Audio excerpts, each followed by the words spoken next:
아멘. 아, 지금 우리 황선배 담임 목사님은 필리핀에서 중요한 사역을 하고 계십니다. 여러분 생각나실 때마다 기도하시기 바랍니다. 우리 교회가 함께 중요한 사역을 하시는 우리 담임 목사님 위해서, 리 목사님 위해서, 물론 모든 또 다른 기조한 사역을 하시는 분들이 계시겠지만 우리 당의자 목사님과 담임 목사님의 사역을 두고 중보 기도를 드린다는 것은 굉장히 중요한 겁니다. 기도하시기 바라고요. 오늘 제가 굉장히 좀 손가락이 차가워요. 긴장하는 것 같습니다. 저 사람 통해서 이상한 말이 안 나오도록 저를 위해서도 좀 기도해 주시고 부탁드리겠습니다. 자, 오늘 함께 나누고자 했던 내용입니다.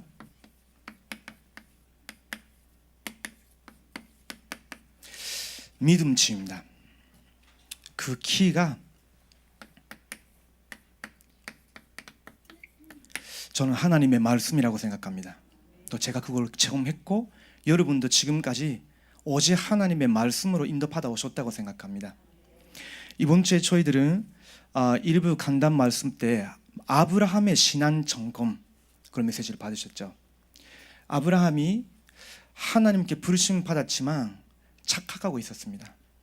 그 착각은 아마 저와 여러분이 자꾸 하는 착각과 동일한 것이라고 생각합니다.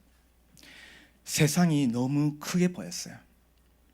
그러면서 자기는 너무 무능하게 보였고요. 하나님의 백성이고 하나님이 나와 함께 하시겠다고 하셨고 중요한 축복, 언약적인 축복을 주셨는데 현장 가보니까 아무 증거도 없고 하나님이 눈으로 안 보여요. 그러니까 중심이 흔들려 버렸다라고 말씀하셨죠. 우리의 믿음, 우리의 중심 흔들리면요, 저와 여러분 영적 상태가 굉장히 다메이지를 받게 됩니다. 그것은 저와 여러분의 정신세계와 육신과 모든 부분에 영향을 미치겠죠. 그래서 하나님께서 이 세 가지 착각에서 벗어나기 위해서 아브라함의 신앙으로 위해서입니다. 아브라함을 무너뜨리기 위한 그런 뜻이 아니고 아브라함의 신앙을 위해서 하나님은 세 가지 시험을 주셨습니다. 그 첫 번째가 무엇입니까? 뭐였습니까? 떠나라고. 너희 아버지, 그 친척 아버지의 집에서 가르디아 우르에서 떠나라고 하셨죠. 근데 그 떠나라고 한 것은 이사하라는 말이 아니고 땅으로 옮기라는 말이 아니라 너의 영적 상태를 바꾸라는 말씀이다, 이렇게 말씀하셨어요. 거기에 있으면서 배운 모든 멸망 받을 수밖에 없는 그 사탄의 것, 그리고 거기 있으면서 하나님 없이 나를 실현시키고 물질을 얻고 성공의 자리에 올라가는 그런 창세기 3장, 6장, 11장에 그 너의 영적 상태, 저주받을 수밖에 없는 영적 상태에서 벗어나라는 거죠. 떠나라고. 그래서 창세기 3장 15절 여자의 후손의 언약을 붙잡아라. 노아의 반지 그 언약을 붙잡아라. 그 속에 들어가라. 그리고 그 복음 말씀 흐름 속에서 지금 내가 너를 부른 것이다. 가나안 땅으로 가라. 언약 속에 들어가라. 떠나라. 그게 하나님의 아브라함이 주신 시험의 첫 번째였습니다. 두 번째 뭐였습니까? 너무 늙어서 전혀 이 여자를 통해서 생명이 나온다는 것이 상상치도 못하는 그 자기 아내 사라, 그 사라의 몸으로 통해서 하나님께서 너에게 씨를 주겠다고, 시손을 주겠다고, 그 씨로 말미암아 모든 민족의 복을 받을지어다라고 했는데 아브라함은 워낙 가르디아 우르에서 다른 것, 틀린 것, 실패할 수밖에 없는 그런 소리를 계속 듣다 보니까 인본주의, 세상 판보 그거밖에 머릿속에 없는 겁니다. 그러니까 롯 데려가기도 하고, 사라가 하갈을 데려오면 당연히 그게 세상에서 하는 거니까 우리도 그렇게 하자 하면서 젊은 하갈을 하고 해가지고 좀 그 이슈마를 이렇게 받게 되고, 그거 응답이라고 생각하는 거죠. 거짓이 응답인데 그냥 인본주의 써가지고 불신앙으로 세상 방법을 썼던 뿐인데 그것을 응답이라고 착각한 거죠. 근데 하나님은 그게 아니라 너에게 내가 약속의 씨를 주겠다. 그 후계자 자녀를 주겠다고 하셨는데 그것은 나의 약속을 믿으라는 겁니다. 그렇지 않습니까? 지금도 하나님께서 저희 교회를 보시고 이 세상을 보실 때에 하나님 찾으시는 사람은 언약으로 믿는 사람입니다. 열심히 내가지고 뭔가를 이루고자 하는 사람이 아니라 하나님이 말씀 약속하신 그 약속을 믿으라고. 불가능하게 보이는 그런 환경, 내 주변에 있는 사람, 나의 무능함, 그걸 봐더라도 너는 하나님의 약속, 그걸 능히 손짓해 나가실 수 있는 하나님의 능력을 믿으라는 거예요. 그것이 어떤 면에서는 저희들이 세상을 살아가면서 우리의 너무 연약하고 무능한 모습을 보면서 우리 주변에 있는 많은 병들고 있거나 힘들어하는 우리 교인들을 보면서도 우리가 절대로 흔들지 말아야 되는 부분이라고 생각합니다. 우리는 우리를 믿는 것이 아니라 세상 믿는 것도 아니고 하나님께서 전도자를 통해서 선포한 그 말씀을 믿는 것이 우리가 두 번째로 받아야 되는 시험이 아니겠냐, 그렇게 저는 생각했습니다. 세 번째 시험이 뭐였습니까? 파치라고. 가장 어려운 것이다 라고 하셨는데, 근데 그 세 번째 시험, 아브라함의 인생에 있어서는 마지막 시험이었죠. 그 마지막 테스트가 무엇을 위한 테스트였습니까? 이삭을 번제로 내게 드리라 하셨어요.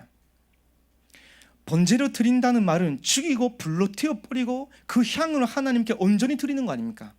어떻게 자기가 하나님의 약속으로 선지된 그 독자 이삭을 하나님께 번제로 드릴 수가 있겠습니까? 근데 실제로 아브라함은 그 이삭을 죽이려고 했거든요. 근데 그때 하나님께서 수양으로 예비하셨어요. 이삭 대신 그 수양을 붙잡고 그 수양을 번제물로 드렸거든요. 그건 하나님께서 마지막 시험으로 아브라함에게 가르쳐 주시고자 하는 것이 있었단 말이죠. 뭡니까? 창세기 3장 문제로 인한 그 저주와 사탄과 지옥 권세, 그걸 절대로 너희들이 얼마나 말씀에 준행하고 믿음이 있다 하더라도 해결할 수 없는 것이다. 내가 그 이삭 너를 위해서 그리스도를 보내겠다. 모든 민족을 구원할 수 있는 그리스도를 보내겠다. 이삭 대신 수양을 너가 바친 것 같이 나는 너희들의 대신 그리스도를 보내겠다. 마지막 시험을 통해서 복음으로 완전 각인시키는 겁니다. 아마 저희들이 하나님께로 받은 시험과 은혜 중에 가장 큰 것이 있다면 복음을 저희들에게 너는 그거를 정말로 오직으로 붙잡고 있느냐?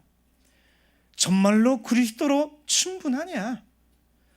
너는 정말로 다른 거 없어도 정말로 오직 그리스도로 답냈냐? 그 답 날 때까지 하나님께서 저희들을 몰라가실 겁니다. 그 은혜의 시험이죠. 하나님께서 저에게도 그런 은혜를 주셨고 여러분에게도 그 은혜를 주셨다고 생각합니다. 혹시나 나 아직 그렇지 않은 것 같다 생각하시면요, 기대하시면 돼요. 고통이 온다는 말이 아니라 하나님이 최고의 것을 저희들이 깨닫게 하시고 붙잡게 하시기 위해서는 꼭 그렇게 하실 겁니다. 복음의 은혜를 정말로 내가 깨달아지도록 그 복음을 붙잡았는데 아브라함이 자기 인생 마지막 시기 아닙니까? 그리고 이삭에 있어서는 자기 인생 이제 시작이 되는 신앙생활의 중요한 시작을 해나가야 되는 그 이삭을 위해서 하나님이 마지막이고 이삭에게는 처음으로 각인시킨 것이 복음이었어요. 그걸 딱 붙잡았을 때 하나님이 하신 말씀이 너의 씨가 그게 되리라 하셨어요. 그리고 하나님께서 또 다시 내 씨가 그 대적의 선문을 차지하리라 라고 하셨어요. 그리고 내 씨로 말미암아 천하 만민이 복을 받으리니 라고 하셨어요. 그 말은 미래, 확실한 미래의 언약을 인생 마지막까지 온 그 아브라함에게 하나님 완전 각인시키신 겁니다. 아무것도 걱정하지 말라. 저희들도 그것으로 꼭 오늘 각인시켜야 됩니다. 그렇죠? 이브 때는 군인 가정의 믿음이라고 메시지 주셨어요. 신앙 점검 3가지, 그리고 군인 가정의 믿음 메시지 나왔고요. 어제 전도 전문 집중 훈련 때는 오래된 문제, 그 오래된 문제에 답을 주는 자, 그리고 이제 계속 다가올 수밖에 없는 새로운 문제, 영적 문제, 정신 문제, 육신 문제, 완전히 치유 시대를 맞이해야 되는데 3단체가 이미 다 하고 있어요. 그걸 막아야 되는데 그 키가 말씀과 기도입니다. 정말로 하나님의 말씀으로 우리가 치유받을 수 있겠냐? 정말로 하나님의 말씀을 우리가 언약으로 붙잡고 믿어질 때, 그 말씀 붙잡고 우리가 기도할 때 하나님이 정말로 저희들의 영적 상태, 파괴된 렘넌트들의 영적 상태를 치유할 수 있겠냐? 치유하십니다. 우리의 생각과 마음과 정신, 육신, 우리의 삶까지도 하나님이 치유하실 수 있겠냐? 저희들이 지금 하지 않았습니까? 치유할 수 있습니다. 그렇죠? 그렇다면 오늘 저희들은 믿음으로 치유해야 됩니다. 어떤 믿음입니까? 하나님의 약속에 대한 믿음의 치유, 하나님의 우리에게 주신 거에 대한 믿음의 치유, 이거를 우리가 놓쳐버리면 다 놓쳐버리는 겁니다. 그렇지 않습니까? 그러면 우리가 조금 생각해 봐야 됩니다. 아브라함이 왜 처음부터 하나님이 주신 말씀이었지 않았습니까? 창세기 12장 1절에서 3절 말씀과 창세기 22장에 하나님께서 아브라함에게 복음으로 각인시킨 후에 주신 그 메시지는 거의 비슷한 메시지입니다. 그렇죠? 근데 왜 아브라함은 처음부터 그것을 못 믿었습니까? 우리가 꼭 생각해야 되고 우리가 꼭 실천해야 되는 부분이 있습니다. 너무나 병들고 있기 때문에 저희들이. 아브라함이 가르디아 우르에서 들었던 거, 아브라함이 가르디아 우르에서 본 거, 사람들의 모습, 문화의 흐름, 하나님이 아닌 다른 우상에 들린 그 예배, 여러 가지를 봤죠. 그리고 아브라함이 당연한 거지만 듣고 본 것을 말하게 돼요.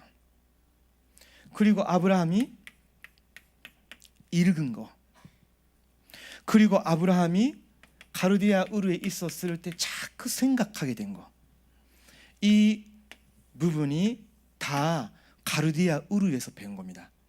우리말로 한다면 12가지 문제 속에서 배운 거거든요. 그것이 우리 인생에 있어서 가장 귀한 영혼의 영향을 미친 거예요. 왜 그렇습니까? 이 듣고 보고 말하고 읽고 생각하는 모든 것이 저희들의 뇌에 각인이 됩니다. 그 미국의 심리학자의 이야기인데요, 굉장히 부정적인 말 한마디 들으면 그 한마디 듣고 입력된 그것이 적어도 12번 이상 완전 반대되는 긍정적인 말을 들어야 바뀐다네요. 근데 자녀가 말하자면 부모를 통해서 자꾸 잔소리 듣고 부정적인 말을 듣습니다. 그걸 듣고 자기 스스로 생각하게 돼요. 나는 안 되는가 봐. 학교 다니다가 너 못생겼다, 진짜 예쁜데 못생겼다고, 그렇게 생각할 수도 있습니다. 제 딸이 그 전에 학교 버스 타고 있었는데요, 뒤에서 무슨 소리가 들렸대요. 저 그 친구는 아직 남자친구가 없으니까 못생겼다고, 못 나가는 여자라고. 그게요, 초등학교 6학년 여자들의 이야기예요. 그거를 듣고 우리 집에 돌아와서 진짜 그 아이들이 미쳤다고 저하고 제 아내 앞에서 이야기하는 거예요. 여자 남자친구 없으니까 뭐 못생겼다고 하면서 하나님이 우리를 만드셨는데 하더라고요. 그러니까 혹시 그런 말을 학교 가서 다른 친구들을 통해서 딱 들어버리면요, 그 여자애는 자꾸 그렇게 생각할 수도 있습니다. 그렇죠. 그것이 마음, 전신 상태까지 가게 돼요. 우리가 듣고 보고 말하고 읽고 생각하는 것이 다 계속 뇌에 각인이 되고, 그것이 우리의 마음과 생각을 자제하게 되고, 어느 날 보니까 굉장히 무기력해지거나 그것을 극복하기 위해서 굉장히 몸부림치게 돼요. 영혼 상태에 영향을 미쳐버리는 거죠. 그리고 이렇게 들어가 버린 거는 반드시 아웃풋도 되게 됩니다. 그렇죠. 듣고 본 걸로 말하게 돼요. 또 그걸로 다시 읽게 돼요. 또 그걸로 생각하게 됩니다. 리 목사님이 그 전에 말씀하셨죠. 그리고 우리의 영적 상태, 정신 상태, 육신 상태는 우리의 호흡의 리듬에도 굉장히 영향 미칩니다. 우울증이나 고환장애나 이런 사람들을 만나보면 굉장히 얕은 호흡, 굉장히 호흡이 빨라요. 지난주에 그 고려대학교에서 함께 다민족들하고 다락방하고 있었는데요, 거기에 13개 나라 언어를 할 수 있는 그 다민족 학생이 와 있었어요. 네, 같이 이렇게 모여서 다락방 하는데요, 모여서 저희들은 분명히 한국말로 말하는데 그 친구는 히브리어로 저한테 대답을 하는 거 있죠. 뭐 무시무시무시 하더라고요. 근데 그 누가 봐도 정신 미친 사람 같이 보이거든요. 다 여기 있는 한국 사람이나 아무도 히브리인이 없어요. 유대인이 없습니다. 분명히 저는 한국말로 하는데 이 사람은 히브리어로 말하고요, 한국 사람이 말해도 히브리어로 말해요.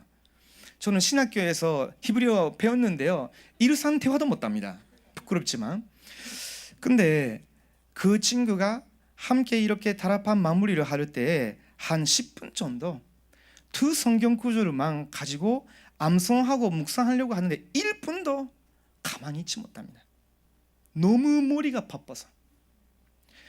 이런 시간이 있다면 내가 다른 언어 배울 수 있을 텐데, 관심이 그런 언어 배우기, 배운 언어를 가지고 자랑하기, 그걸 가지고 스펙 쌓고 그걸 가지고 또 다른 세계 가고 다른 나라 가고 그런 생각밖에 없는 거예요. 그 뭡니까? 언어 배우는 것이 나쁘다는 것이 아니라 다 가르디아 으를 겁니다. 12가지의 문제 속에서 생긴 산조와 생긴 그 동기, 그 부여와 그것 때문에 하는 행동과 멈출 수 없는 그 상태는 다 편들어가 있는 겁니다. 그거 그렇지 않습니까? 근데 그 친구는 기독교인이에요. 지금 아마 고려대학교 안에 있는 다민족 대학생들 중에 아마 꼭 내가 안 만나고 싶은 학생들이 톱5 안에 들어갈 그런 학생일 겁니다. 제가 볼 때 자꾸 외국인 지나가면 말을 꺼내거든요, 이상한 말로. 다행히 지금 오고 두 번째로 이렇게 말씀 들러오고 있는데요, 한 1분도 조용히 하나님의 말씀 앞에 그 묵상할 수도 없는 거예요. 저희 이렇게 미션홈 안에서도 매일매일 암송하고 묵상하고 기도하는 시간을 가지는데요, 이거는요 우리 목사님이냐 춘치자나 렘넌트 상관없는 겁니다. 어떨 때는 어느 나라 목사님이 딱 이렇게 오셨는데요, 5분도 가만히 있지 못해요.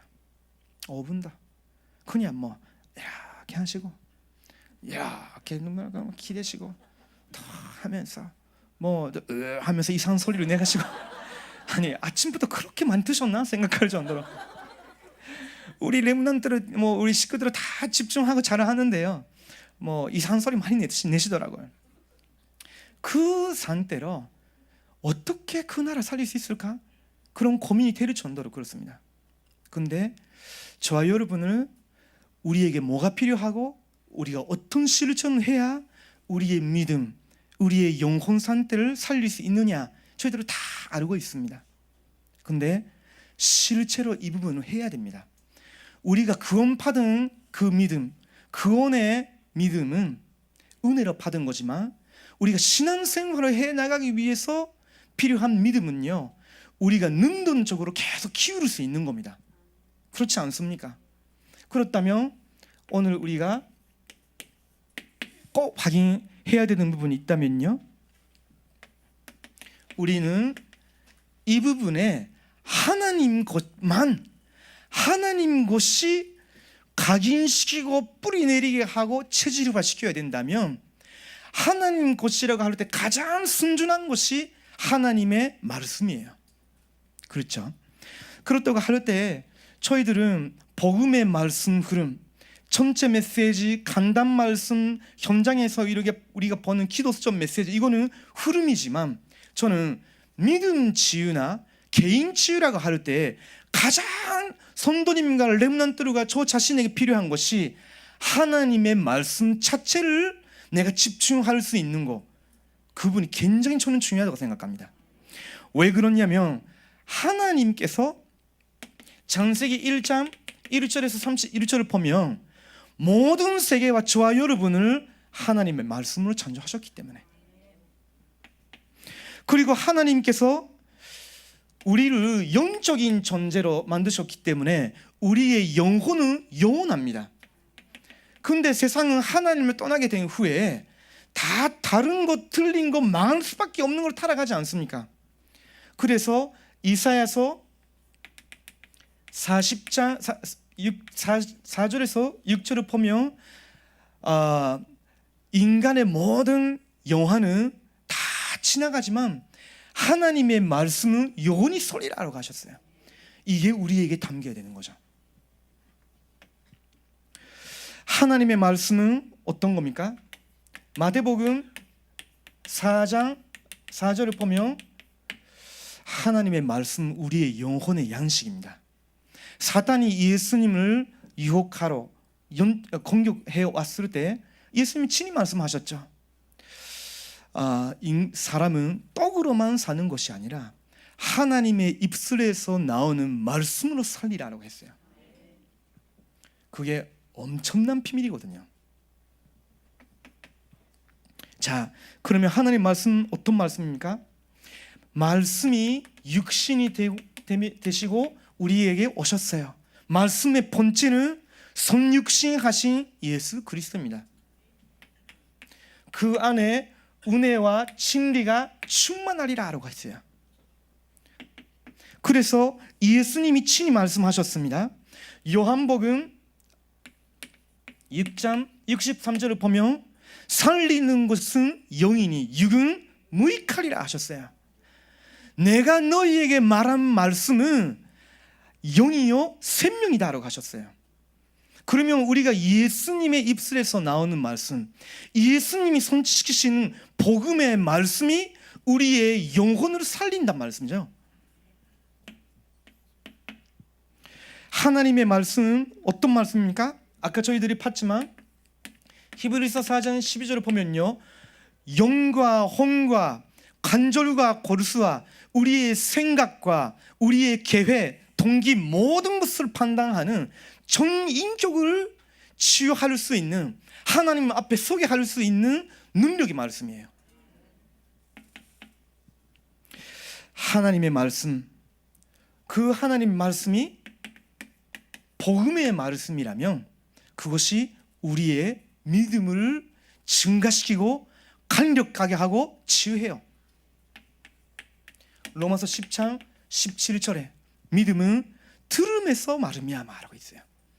그 말씀은 그리스도의 말씀을 들음으로 말미암아.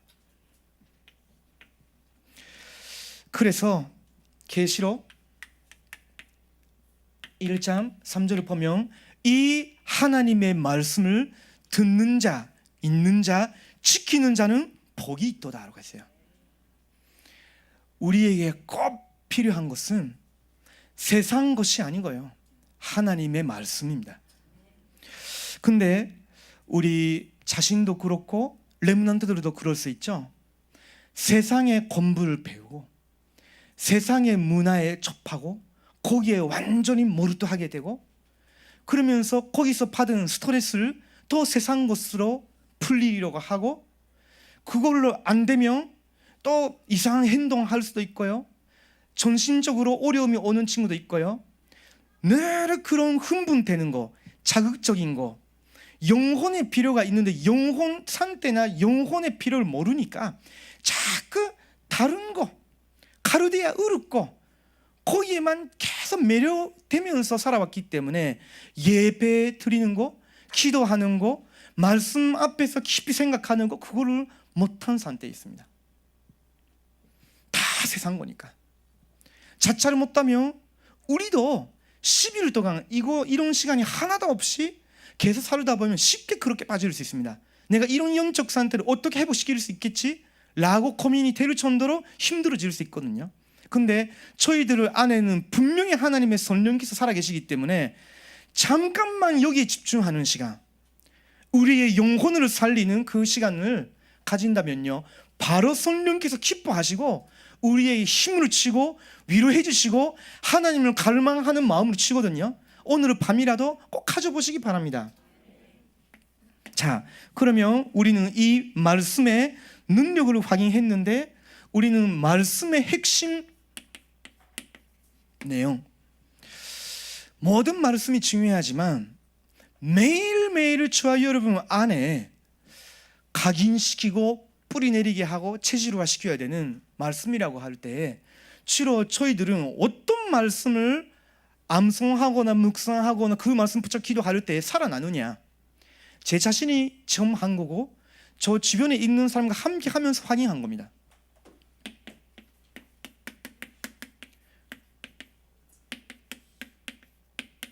그리스도의 비밀, 그리스도의 삼중직에 대한 말씀을 여러분이 그 복음 선교를 가지고 매일 한번 해보십시오. 깊은 호흡과 함께 굉장히 행복해집니다. 제가 매일 하는 5구절이 있습니다. 이 부분에 있어서는 마태복음 16장 16절 다 안다 생각하죠. 한번 혼자 조용한 시간에 내가 지금 내 영혼에서 또 내 마음과 생각을 가지고 집중하면서 오늘도 주는 그리스도시요 살아계신 하나님의 아들이십니다. 고백해 보십시오. 그 그리스도의 의미가 뭡니까? 모든 사람이 죄를 범하였기 때문에 마귀에게 속했어요. 그러면 아무도 마귀에게 이길 수 없단 말이거든요. 그래서 하나님의 아들이 나타나신 것은 마귀의 일을 멸하려 하십니다. 여러분 확신하셔야 됩니다. 저와 여러분 인생에 있었던 마귀의 일을 그리스도께서 친히 오셔서 여러분 인생 개입하시면서 다 멸하셨어요. 또 그분이 저와 여러분과 함께 하시기 때문에 얼마든지 이길 수 있습니다. 실제로 요한 1서 3장 8절, 마가복음 10장 45절, 그 그리스도께서 나같이 무같이 하고 이렇게 멸망 받아야 되는 죄인 된 나를 위해서 대선물로 그 육신으로 내 모든 죄의 처벌, 형벌, 저주 다 받아주셨어요. 끝났거든요. 그러면 그렇지 않습니까? 아까도 기도해 주셨죠? 그리스도 예수 안에 있는 자에게는 결코 존재함이 없다. 왜? 그리스도 예수 안에 있는 생명의 성령의 법이 죄와 사망의 법에서 너희를 해방하였느니라. 그러면 끝난 거 아닙니까? 율법은 매이지도 아니고 그 그리스도 복음의 가치를 상실을 시키는 반정에 빠지지도 말고 이 그리스도의 비밀을 우리는 누리는 겁니다.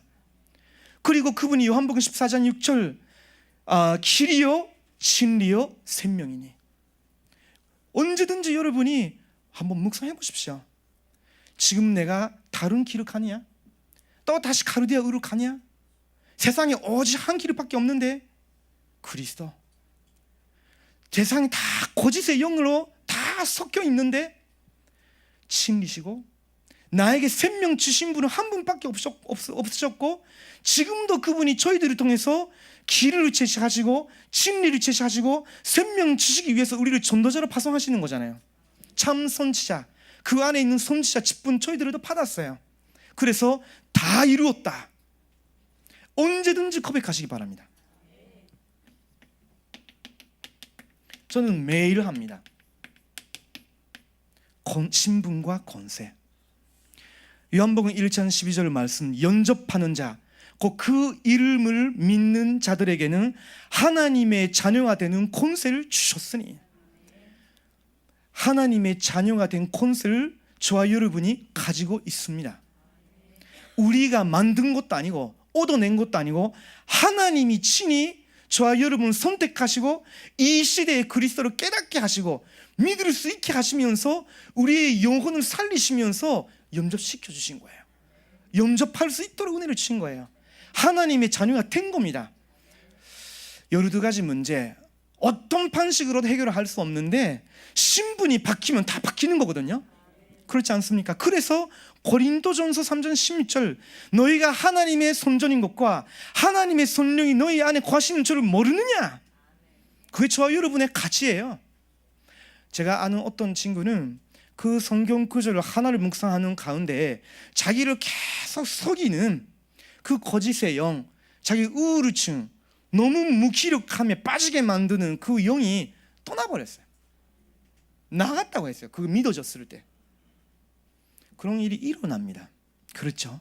요한복음 14장 16절에서 17절 그 보혜사 성령이 여러분 안에 여러분과 함께 영원히 함께 하시는 거예요.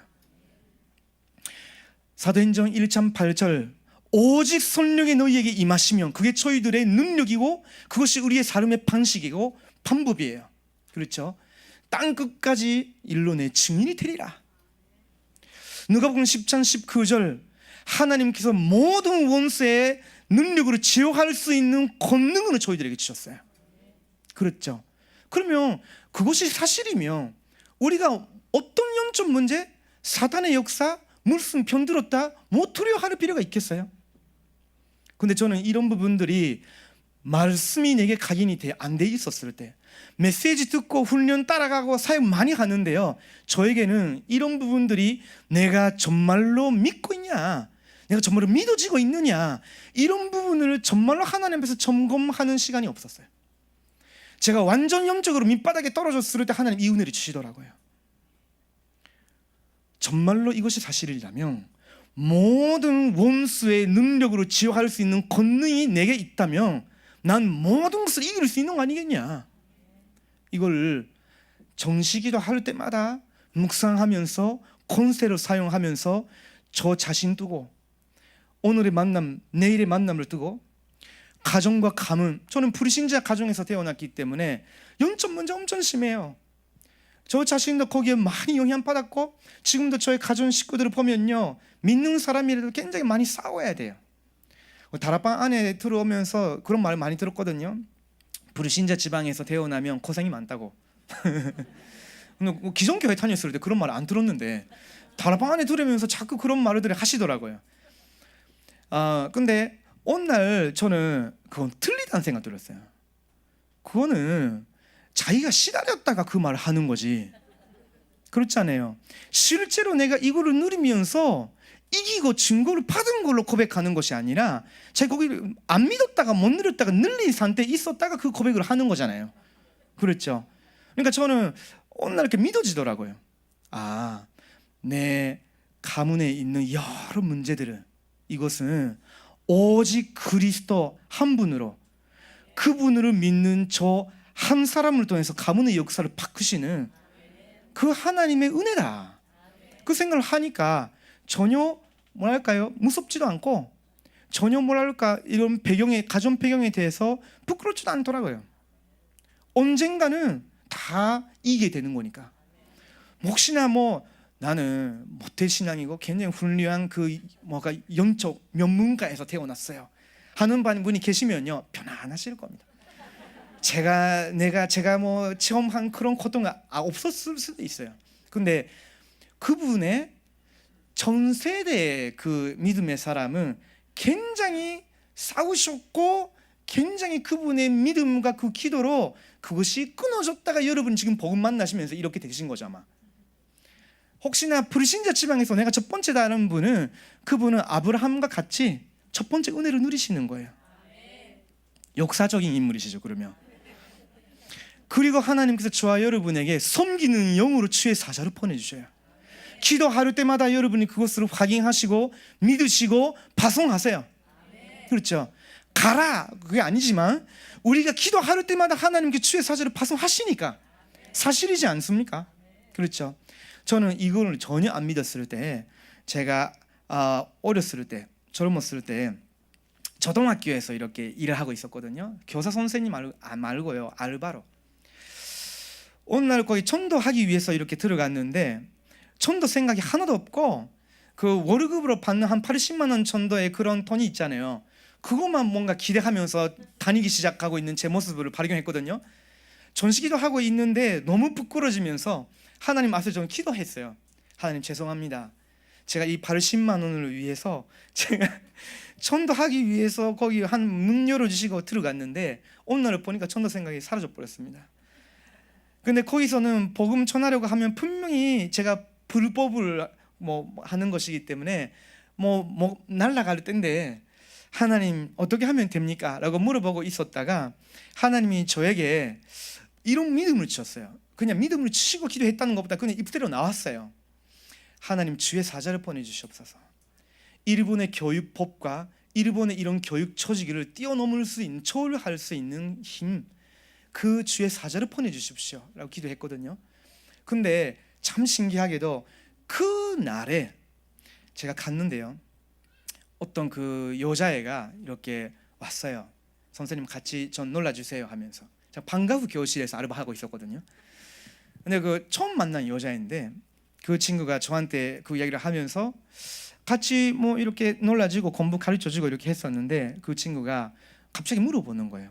하나님 수호신, 아까 하나님 말고 선생님 수호신이란 거 진짜 있어요? 라고 하는 거예요. 근데 수호신이란 것이 없다. 그건 진짜 귀신이다 사실은. 그랬더니 그 친구가 그러면 누가 저희들을 지켜주는 거예요? 라고 하는 거예요. 그걸 하니까 하나님 기회를 주신 것 같다 생각해서 너희들을 지켜주실 수 있는 분은 참 하나님밖에 안 계신다 하면서 운동장에서 이렇게 그거는 길을 그렸어요. 하면서 예수님 영접하면 하나님의 자녀 된다 했는데 그 친구들이 있었는데 선생님 저희들 화장실에 다녀올게요 하는 거예요. 다 갔어요. 다시 왔어요. 와서 선생님 저희들이 예수님을 믿어야 되겠어요 라고 하는 거예요. 그래서 제가 그 여자 학생 오한영 학생인데 제육한 가까이까지 이렇게 데려가가지고 거기서 남자 선생님이 여자 학생 2명 데려가서 거기서 연접시켰어요. 지금 생각하면 되게 위험하죠.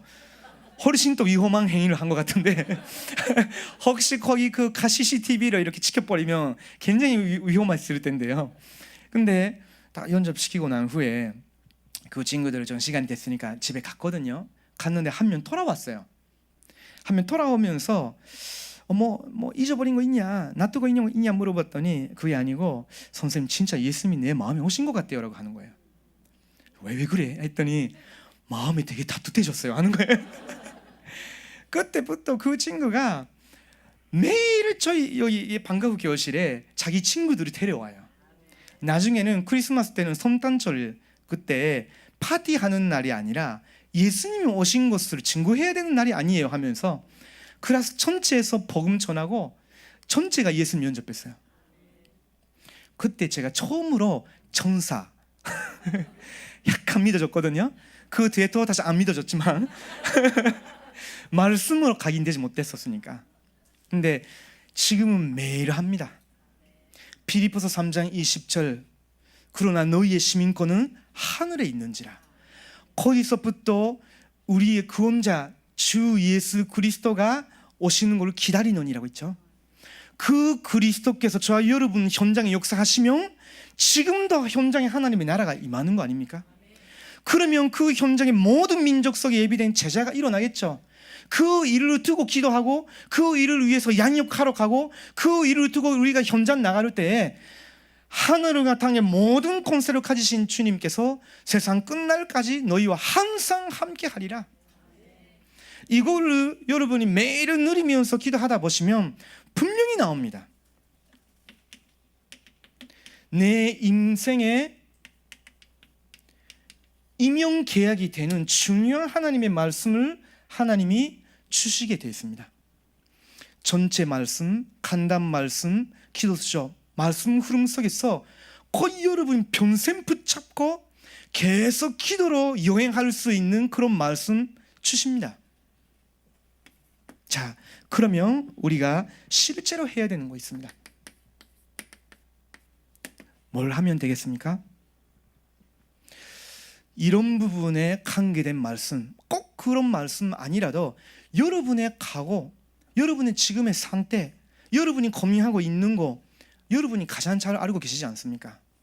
워낙 저희들은요 말씀을 많이 들었기 때문에 사실은 굉장히 뭐랄까요, 내용이 많습니다.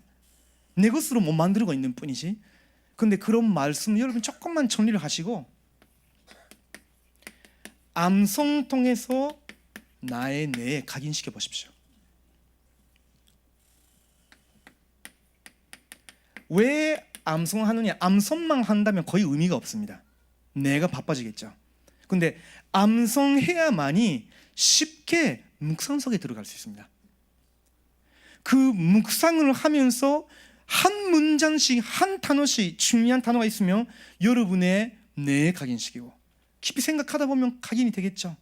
마음에 담겨져요. 그러면 성령께서 여러분과 말씀을 합일체 하나가 되게 하실 겁니다. 그 말씀 자체가 여러분에게 성육신 되듯이 이것이 나구나라는 확신이 딱 온다니까요. 그때 저와 여러분의 영혼에 힘이 주어지니까 굉장히 평안하고도 기쁨이 생겨요. 분명히 그렇습니다. 그럴 때 내가 누구고 내가 뭘 해야 되느냐라는 뿌리가 내려져요. 제 체험상.